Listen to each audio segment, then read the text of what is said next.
When the Soviet Union crumbled, Russia's economy plunged into chaos, but for a few sharp players, it was the chance of a lifetime. They scooped up state assets, amassed fortunes in oil, gas, and metals, and built global empires. Figures like Roman Abramovich thrived, while others like Mikhail Khodorkovsky paid a steep price for crossing the Kremlin. Lavish yachts, private jets, and ties to Putin, this is the treacherous world of Russia's wealthiest elite. The journey of these oligarchs traces back to the collapse of the Soviet Union in 1991. As Russia struggled to transition from a state-controlled economy to a capitalist system, chaos ensued. President Boris Yeltsin's administration, in a desperate attempt to revive the economy, launched a rapid privatization program. The aim was to distribute state-owned assets and industries through vouchers, giving every citizen a stake in the new economy. But instead of fairness, it unleashed a gold rush for a select few, the oligarchs. These men, well-connected and sharp, seized this moment. They acquired privatization vouchers from struggling citizens at dirt-cheap prices, turning these into ownership stakes in Russia's most valuable resources: oil, gas, and metals. Some of these oligarchs were former black market players during the Soviet era, already adept at navigating chaos. Figures like Roman Abramovich and Mikhail Khodorkovsky became household names, not only for their wealth, but for the empires they built during this economic free-for-all. The real fortune for Russian oligarchs came from a government scheme called loans for shares. In this arrangement, wealthy businessmen loaned money to the government in exchange for stakes in state-owned enterprises. When the government couldn't repay, these oligarchs took full control of these assets, often acquired for a fraction of their actual value. Roman Abramovich, for example, bought the oil giant Sibneft at a low price and later sold it back to the government for billions. Meanwhile, Boris Berezovsky used his media influence to sway public opinion and solidify his political power. These oligarchs gained more than wealth; they secured political influence. Abramovich stayed close to both Boris Yeltsin and Vladimir Putin, knowing that staying on good terms with the Kremlin was essential for survival. Others, like Alisher Usmanov, followed a similar strategy, aligning with the state to protect their wealth and privileges. Usmanov's $800 million yacht, Dilbar, symbolizes the rewards of loyalty to the government. However, loyalty had limits. When Putin took power in 1999, oligarchs were warned they could keep their fortunes if they stayed obedient. Mikhail Khodorkovsky defied Putin and paid the price. He was arrested, his company Yukos dismantled, and his wealth confiscated. The message was clear: disobedience would lead to ruin. Those like Abramovich and Usmanov kept their heads down, maintaining wealth by avoiding political conflict. Even Suleiman Kerimov thrived quietly, enjoying his riches without provoking the state. Yet the line between business and government remained blurred, forcing oligarchs to serve the Kremlin's interests, often in ways that extended beyond economics. Despite these pressures, the oligarchs continued to flaunt their wealth on a global stage. Roman Abramovich's $600 million yacht, Eclipse, is more than just a floating palace. It features 2 helipads, a mini-submarine, and even missile detection systems. His Kensington mansion, worth $150 million, sits among other billionaires' estates in one of London's most exclusive neighborhoods. Similarly, Usmanov's Dilbar stands as one of the largest yachts in the world, while Kerimov's Amadea, seized by U.S. authorities, symbolize the unchecked extravagance of these elites. These billionaires don't just own yachts, they also possess fleets of private jets, giving them the freedom to jet between Moscow, Monaco, and London in mere hours. Abramovich's Boeing 787 Dreamliner, customized with luxurious interiors, is valued at over $300 million. It is this ability to move seamlessly between continents that allows these oligarchs to manage their empires and escape public scrutiny, making them appear untouchable. Yet the stark contrast between their wealth and the everyday reality faced by most Russians fuels deep resentment. While Moscow's streets are lined with luxury cars and high-end boutiques, the rest of the country tells a very different story. Outside the capital, many Russians struggle with poor infrastructure, underfunded hospitals, and limited economic opportunities. Roads are crumbling, and public services barely function, creating a vast chasm between the oligarchs and ordinary citizens. Public perception of these billionaires is complex. On one hand, they are seen as symbols of success, Individuals who turned the chaos of the 1990s into opportunity. Their stories of yachts, mansions, and private jets captivate the media, offering a glimpse into lifestyles beyond the reach of ordinary people. But this admiration is often overshadowed by frustration. Many Russians believe the oligarchs gained their wealth unfairly, exploiting corrupt privatization schemes and leveraging their ties with the Kremlin. The frustration toward Russian oligarchs runs deep, fueled by the fact that much of their wealth is stashed abroad rather than reinvested to benefit the public. This hoarding has ignited protests, with citizens venting their anger not only at government corruption, but also at the oligarchs, who are seen as enablers of the system. Despite their enormous riches, these billionaires live in a delicate balance, tethered to the whims of the Kremlin. A misstep, disloyalty, or political shifts could shatter their fortunes, forcing them to walk a tightrope between state loyalty and safeguarding their personal wealth. Their lavish yachts, private jets, and sprawling estates symbolize immense success, but they also act as gilded cages, keeping them under constant scrutiny and control. As 2024 progresses, the question looms: how long can they cling to their wealth in a world where both power and fortune are notoriously fleeting? When Russia invaded Ukraine, Western nations responded swiftly with sweeping sanctions. The goal extended beyond crippling the Russian economy. These sanctions aimed directly at oligarchs, Putin's wealthiest allies, by freezing assets, seizing luxury properties, and cutting off financial access. The West hoped to undermine the billionaires who dominate Russia's energy, banking, and mining sectors, thereby weakening Putin's regime from within. High-profile asset seizures became the most visible representation of these sanctions.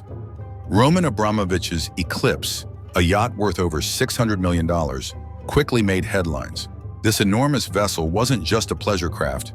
It was a symbol of Abramovich's immense wealth and status. Similar actions followed, with Suleiman Kerimov's $300 million yacht, Amadea, being seized in Fiji by United States authorities. Igor Sekhin's $120 million Crescent was detained in Spain, while Alisher Usmanov's yacht, Dilbar, one of the largest in the world, was seized in Germany. Each confiscation sent a message. The oligarchs' once untouchable assets were no longer beyond reach. Beyond yachts, luxurious properties owned by these billionaires were also targeted. Abramovich, who held real estate across Europe and the US, saw many of his homes frozen by governments. His mansion in London's Kensington Palace Gardens, one of the priciest residences in the UK, came under scrutiny. Usmanov's lavish estate in Surrey, England, met the same fate, as did properties in Monaco, a playground for Russian billionaires. These high-end residences, once symbols of their power, now stand as stark reminders of the shifting geopolitical landscape. The sanctions did more than disrupt personal luxuries. They reached deep into the oligarchs' businesses. Many of these individuals own controlling stakes in companies critical to Russia's economy. Igor Sekhin, who leads Rosneft, Russia's oil giant, saw the energy giant struggle under targeted sanctions.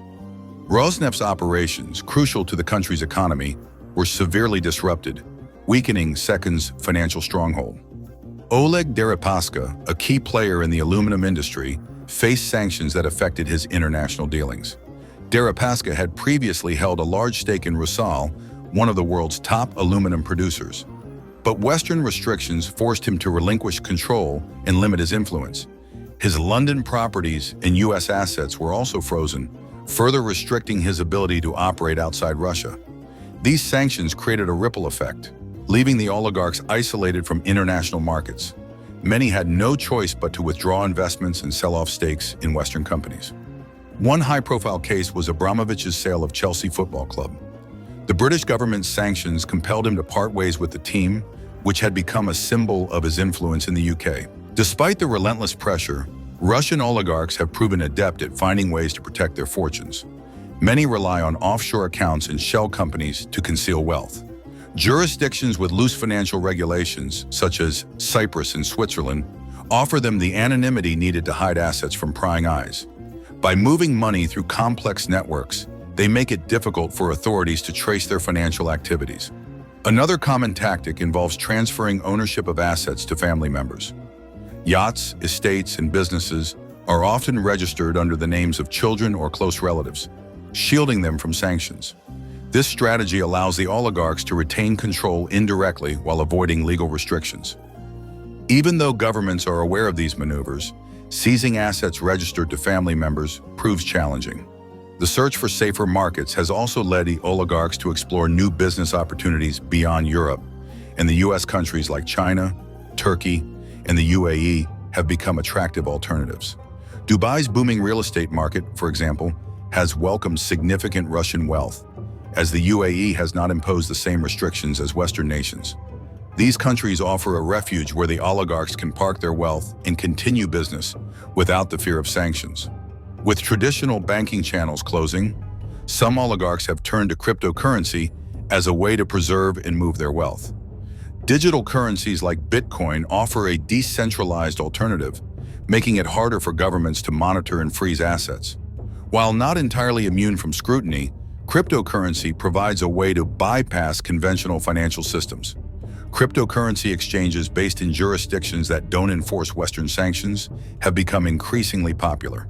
This allows the oligarchs to keep their wealth mobile and operational despite international efforts to clamp down. The oligarchs also rely heavily on political connections to safeguard their fortunes. Their close ties to the Kremlin provide protection from domestic threats, while strategic relationships with foreign governments offer leverage abroad. By investing in foreign businesses and donating to political causes, oligarchs secure influence that can act as a buffer against sanctions. In some cases, local governments, benefiting from Russian investments, are reluctant to take action against these billionaires. Despite their best efforts to outmaneuver the sanctions, the oligarchs' options are running out. Recent developments in Europe show that the crackdown is intensifying. In September 2024, Gennady Timchenko and Mikhail Khodorkovsky, two of Russia's wealthiest men, faced a major setback when the EU's General Court rejected their appeals to overturn sanctions. Timchenko, a longtime ally of Putin and a key figure in Russia's energy sector, has seen his wealth tied up in frozen assets. Similarly, Friedman, who built his fortune through banking and retail, is now struggling under financial pressure. Both men argued that the sanctions unfairly targeted them and restricted their financial activities. But the court ruled in favor of maintaining the restrictions. The EU's goal remains clear: to choke off the financial support that fuels Russia's war efforts. For the oligarchs, this means not only losing access to their international wealth, but also facing increasing scrutiny and travel restrictions. Their lavish lifestyles, once defined by luxury yachts, sprawling estates, and freedom of movement, are rapidly shrinking under the weight of sanctions.